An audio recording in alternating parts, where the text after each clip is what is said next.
Vâng, rất nhiều chúng ta đều đã đi về làm nhưng mà rất tiếc tôi cũng phải không biết được là làm đối tượng đủ là những thứ ba có thể đi làm cái này là điều nào.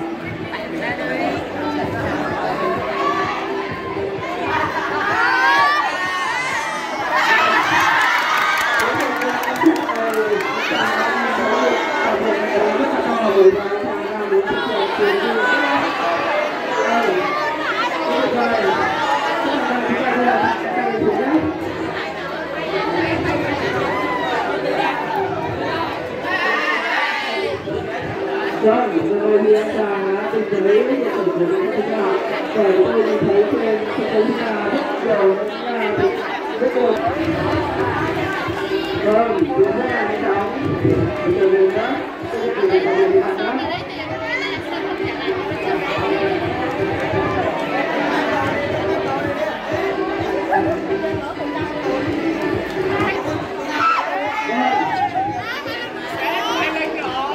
Thực như là tờ tiền này thì bạn bè chúng ta rất nhiều đấy ạ.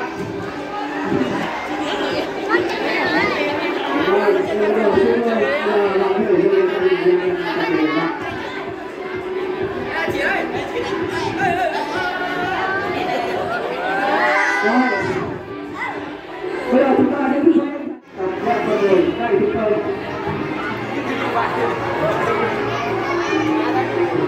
Vâng. Với bạn số hôm nay chúng ta sẽ cùng thấy vận tải của sân bay ngoài thiên nhiên cùng với sân bóng.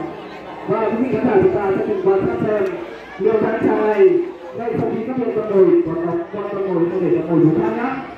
Vâng, xin mời quý vị khán giả chúng ta sẽ cùng quan sát. Sẽ là bàn số 2 rồi.